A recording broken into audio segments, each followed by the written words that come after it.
They called it the cursed garden. For 2 years, nothing had grown in that soil. No seed would sprout, no root would take hold. It was as if the earth itself had died, or perhaps something beneath it had poisoned everything above. The locals whispered about it in hushed tones, crossing themselves when they passed the Harrington estate, convinced that the land had been touched by something unnatural. Marcus Webb stood at the edge of that garden now, his calloused hands gripping a rusted shovel, rain streaming down his weathered face. The soil was black and cracked beneath his boots, lifeless as ash. He had been digging for hours, driven by something he couldn't quite name: curiosity, perhaps, or the stubborn refusal to believe that any garden was beyond saving. His grandmother had taught him that the earth always spoke to those willing to listen, but this earth was silent, dead silent. The shovel struck something hard, metal against metal. Marcus froze, his heart pounding. He dropped to his knees, fingers clawing through the mud until his hands found a tarnished bracelet, its silver surface corroded by time. He turned it over in his palm, and even through the grime, he could make out the initials EH. Lightning split the sky, illuminating his face for a brief moment, the face of a man who had just realized he wasn't here to save a garden. He was here to unearth a grave. 3 days earlier, Marcus had driven his battered pickup truck through the winding roads of Greenwood County, South Carolina. The truck was older than some of the trees lining the highway, its engine coughing with every mile, but it had carried him faithfully for 15 years. In the passenger seat, a folder contained the only thing that mattered: an invoice from Mercy Hospital showing $47,000 in outstanding medical bills. His sister Linda's cancer treatments had drained every penny he had, and the disease had taken her anyway. Now all that remained was the dead weight that pressed down on his chest every morning when he awoke and every night before he slept. The Harrington estate appeared on the horizon like something from another century. White columns rose toward the sky, supporting a wraparound porch that could have hosted 100 guests. Marcus had worked on properties like this before. He had spent 30 years tending the gardens of wealthy white families, but something about this place felt different, heavier, as if the air itself carried a warning. He parked near the servants' entrance and made his way to the front door. A maid answered, a young black woman who looked at him with something between pity and fear before lending him. Through marble hallways adorned with oil paintings, Marcus kept his eyes forward and his face neutral. He had learned long ago that showing emotion in houses like this only invited trouble. Evelyn Harrington was waiting in the parlor. She sat in an antique chair that probably cost more than his truck. Her posture rigid, pale fingers wrapped around a porcelain teacup. She was in her late 50s, with silver blonde hair pulled back severely, and eyes the color of winter ice. She didn't look at him when he entered, not really. Her gaze passed over him the way one might glance at a piece of furniture, registering his presence without acknowledging his humanity. She spoke without greeting. 5 gardeners had tried to revive her husband's beloved garden, she explained. 5 had failed. The church community had recommended Marcus, claiming he could make anything grow. She doubted it. Her tone made that abundantly clear, but she was willing to give him a chance. The daily wage she offered was generous, almost suspiciously so. Marcus accepted without negotiation. He couldn't afford to negotiate. She led him to the garden herself, and Marcus understood immediately why the others had failed. The space was perhaps half an acre, enclosed by a wrought iron fence rusted to the color of dried blood. What had once been rose bushes were now skeletal remains, their branches twisted and black. Flower beds had become graves of cracked earth, but it was the smell that struck him most: a faint, sour odor that reminded him of something chemical. He knelt and pressed his palm against the earth. Cold, lifeless. He had worked with depleted soil before, had nursed gardens back from drought and neglect, but this was different. This soil hadn't been neglected, it had been poisoned. Evelyn watched him with an expression he couldn't read. Her husband Richard had loved this garden, she told him. When he died a heart attack 2 years ago, it was as if the garden died with him. Some people said it was cursed. She laughed when she said it, but the laugh didn't reach her eyes. Then she made him an offer meant as a cruel joke. Bring this garden back to life. Make roses bloom in this dead soil. And she would give him the entire estate. The words hung in the air between them, heavy with mockery. A black gardener owning a plantation mansion. The absurdity was the point. She expected him to laugh along, to accept his place in the natural order. Instead, Marcus simply nodded and told her he would begin work the following morning. Something flickered across her face: surprise, perhaps, or the first hint of unease. She recovered quickly, dismissing him with a wave of her manicured hand. But Marcus had seen it. He filed it away alongside the poisoned soil and the too generous wage and the way her voice tightened when she mentioned her husband's death. That night, he couldn't sleep. He lay in the cramped room above the garage, thinking about the garden. Something was buried there. The soil composition was wrong. The decay pattern unnatural. Someone had put something in that ground.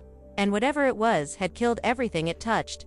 The next morning, he began to dig, methodically, carefully, working through the flower beds with the patience of a man who had spent his life coaxing life from reluctant earth. By noon, he had found glass bottles, dozens of them, buried beneath the rose bushes. They contained dried remnants of plant extract, and when he held one to his nose, the smell made his eyes water. Something in his memory stirred his grandmother's voice, warning him about plants that looked beautiful but carried death in their leaves. A shadow fell across him. An elderly black woman watched from beyond the fence. Her name was Ruth Williams, and she had worked in this house for 30 years before being dismissed a week before Richard Harrington's death. Her eyes were heavy with secrets, and when she spoke, her voice trembled with a fear that had clearly haunted her for years. She warned him not to dig in this garden. Some things were buried for a reason, but if he insisted on searching for the truth, he should look beneath where the roses once grew. She had seen something there. The night before Richard died, something that had cost her everything when she tried to report it. Before Marcus could ask more, Ruth retreated into the shadows, leaving him alone with the dead garden and the terrible suspicion growing in his chest. He stood slowly, his joints aching from hours of labor, and looked toward the spot she had indicated. The soil there was darker than the rest, as if something had been repeatedly buried and unearthed. Marcus Webb had spent 52 years learning when to stay silent. He had survived the South by keeping his head down, by accepting that a black man's word meant nothing against a white woman's accusation. 20 years ago, he had accused a white man of theft and nearly been lynched for his honesty. Since then, he had chosen silence, safety, survival. But standing in that poisoned garden, holding bottles that smelled of death, Marcus realized that some silences were just another form of burial, and he was tired of watching the truth rot beneath the soil.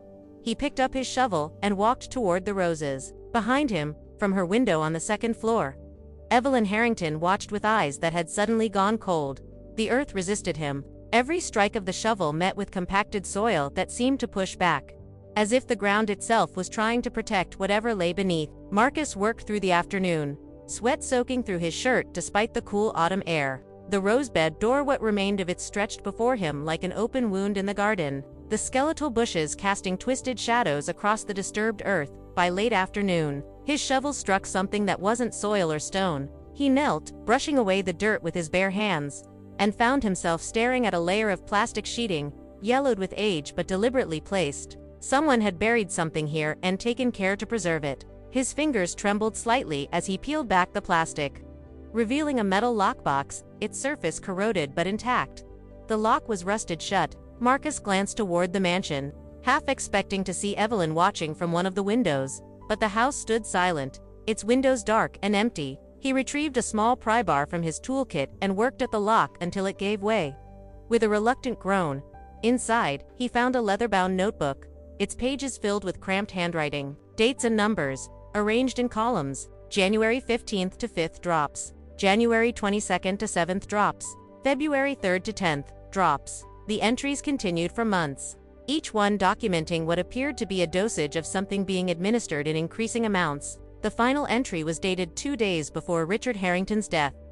Marcus's hands went cold. He had suspected something was wrong with this garden, had sensed that the soil's death was not natural, but this was documentation, evidence. Someone had been poisoning Richard Harrington slowly, methodically, over the course of months, and whoever had written this notebook had been careful enough to bury it, but foolish enough to keep records.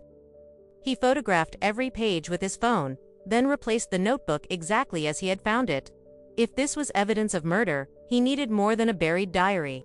He needed proof that couldn't be dismissed. Proof that even a Southern court couldn't ignore when it came from a black man's hands. That evening, he found Ruth Williams waiting for him at the edge of the property, her thin frame barely visible in the gathering dusk. She had brought him food, cornbread, and collard greens wrapped in cloth, and the gesture reminded him so powerfully of his grandmother that his throat tightened. They sat together on an old stone wall, speaking in voices barely above whispers. Ruth had worked for the Harringtons since she was 20 years old. She had watched Richard grow from a young husband into a successful businessman, had seen his marriage to Evelyn curdle from indifference into something darker. In the final year of his life, Richard had changed. He grew weak, confused, his once sharp mind clouding over thought. The doctors said it was stress. But Ruth had seen the way Evelyn prepared his evening tea, had noticed the small bottles hidden in the kitchen cabinet. She had tried to warn someone. A week before Richard's death, she had gone to Sheriff Dawson with her suspicions. The next morning, Evelyn had dismissed her without explanation, and the sheriff had paid her a visit that afternoon. He had made it clear that her accusations would not be tolerated. A black woman's word against a Harrington meant nothing in this town. Ruth had chosen silence, and that silence had haunted her ever since. Marcus listened without interruption, his jaw tight with familiar anger. Something had shifted inside him since he'd started digging in that garden. He found himself making a decision that would have seemed impossible just days ago. He would find the truth. And he would make sure the world heard it. The next morning brought an unexpected ally.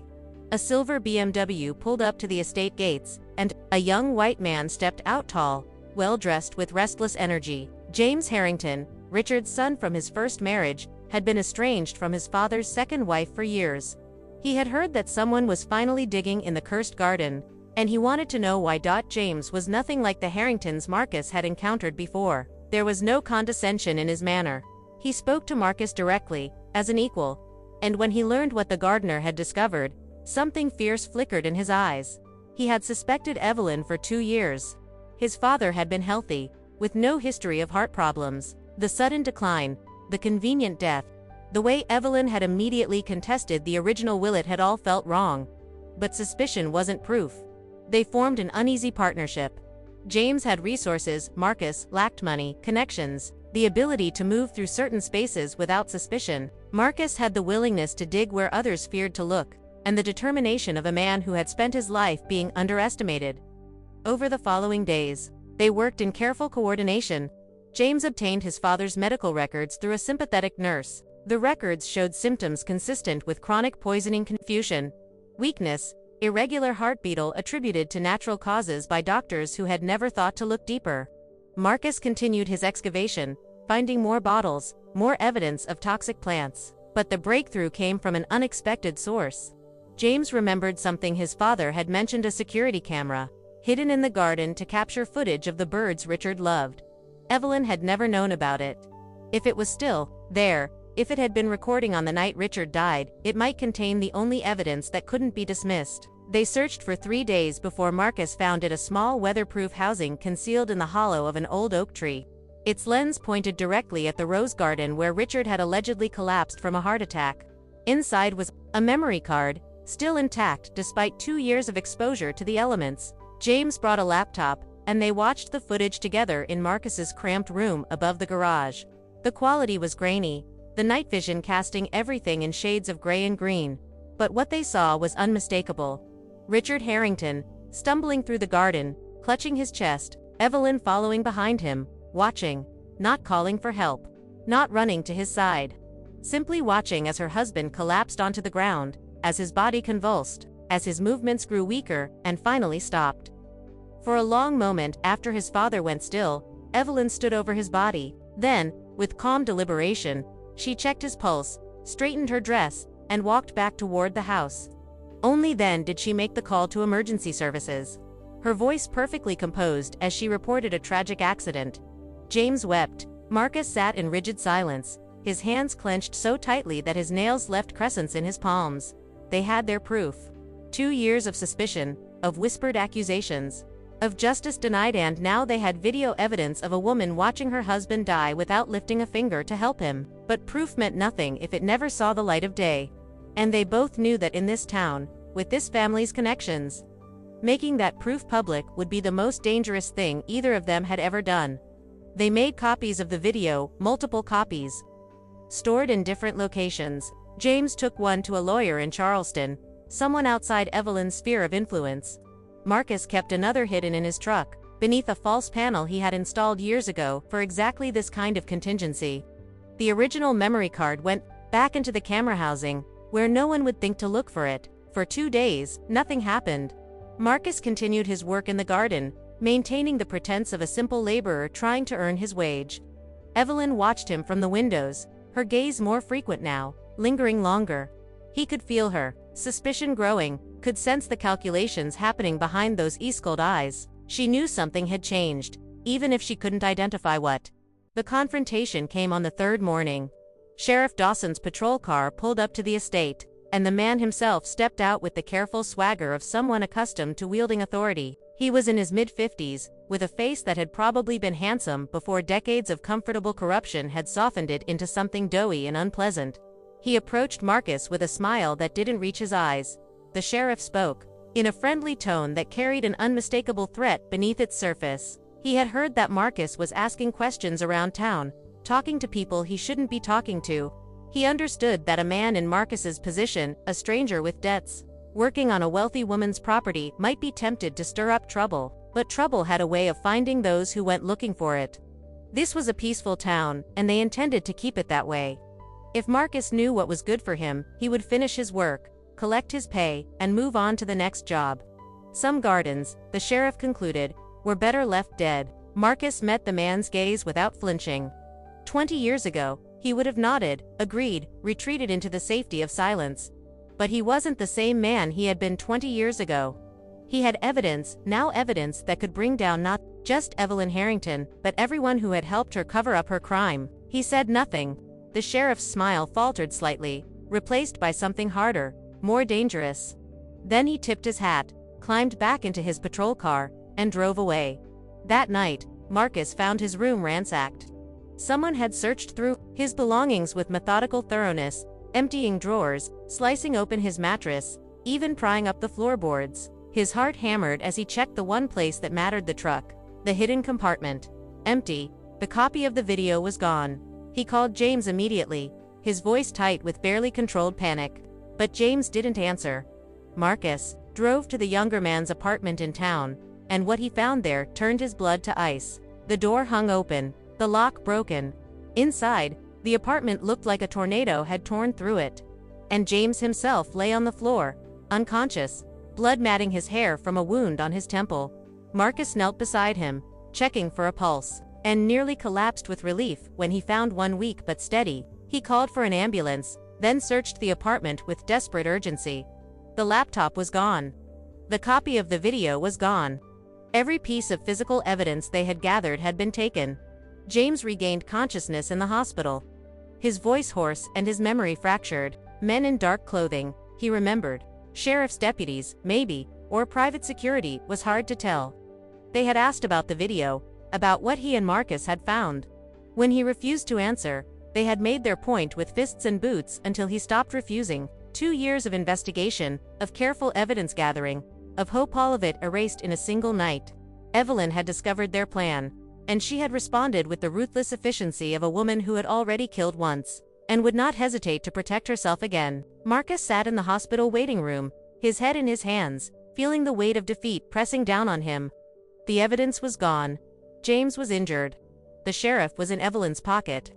Every avenue of justice had been systematically closed off, and he was right back where he had started, a black man with accusations and no proof, facing a white woman with power and connections and the unwavering support of the law. His phone buzzed. A text message from an unknown number. The garden still has secrets. Meet me at dawn where the roses once grew. Marcus stared at the message, his exhausted mind struggling to process it. It could be a trap, probably was a trap.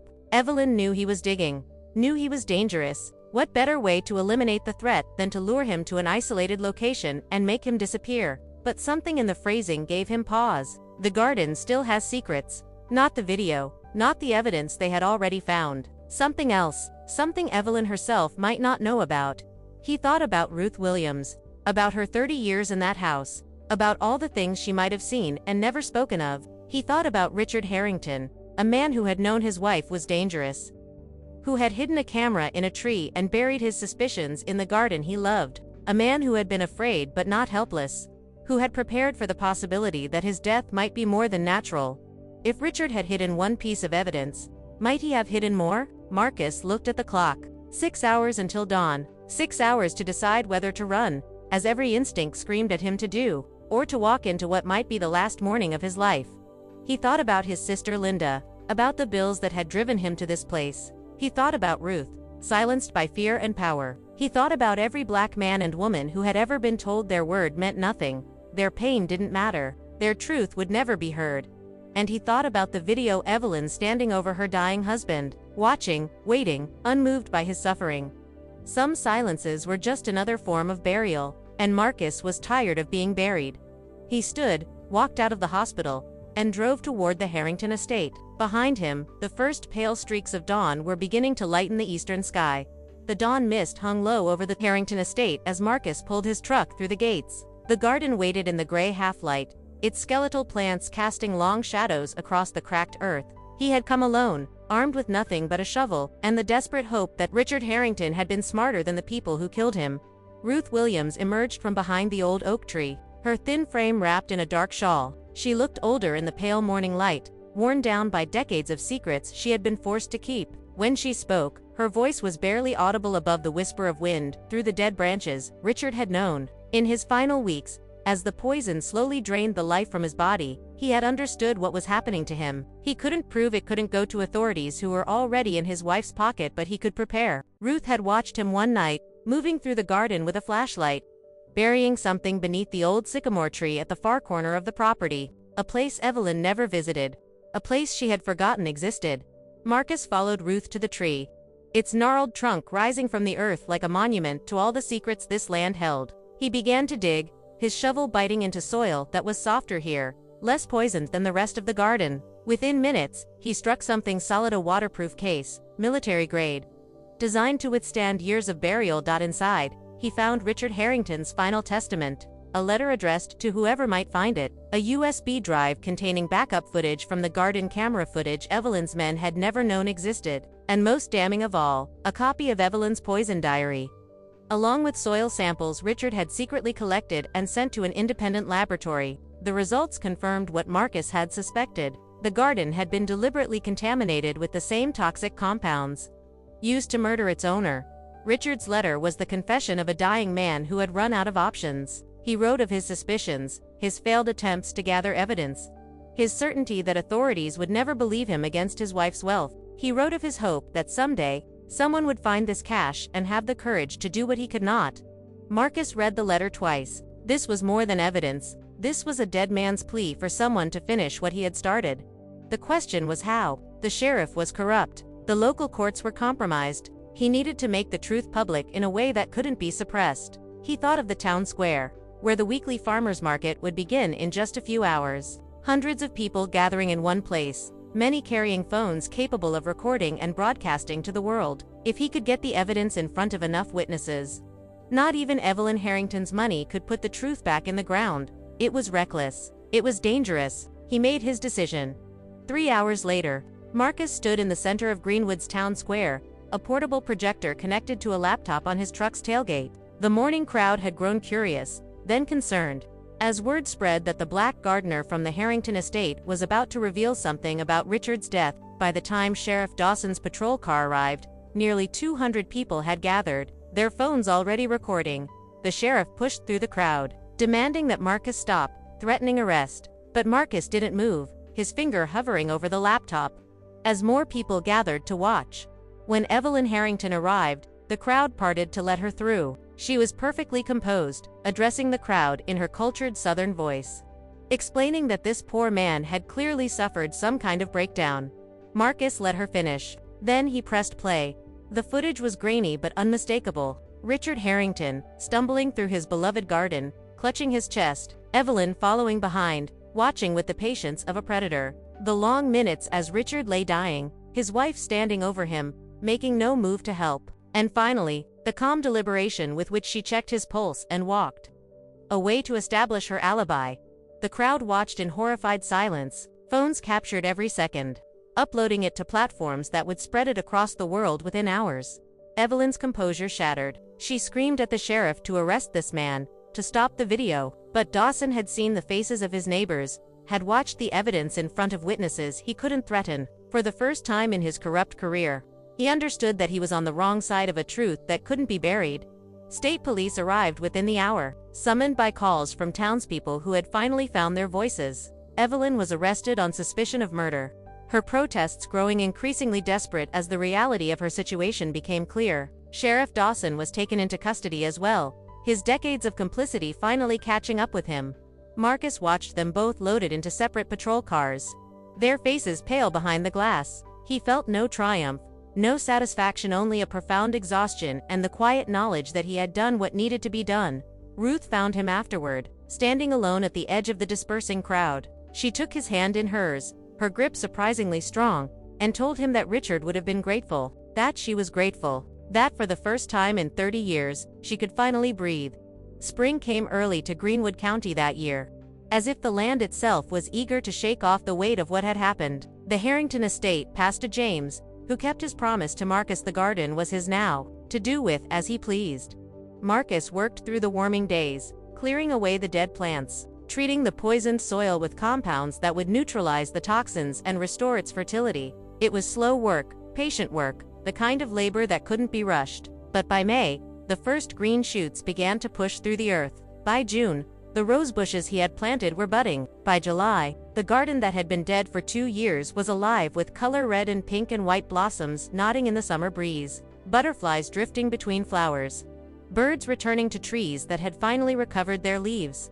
The town held a small ceremony when the garden reopened to the public. James spoke briefly about his father's memory. Ruth accepted flowers from children who had heard the story of her courage, and Marcus stood quietly at the back, watching the community gather in a space that had once held only death and secrets.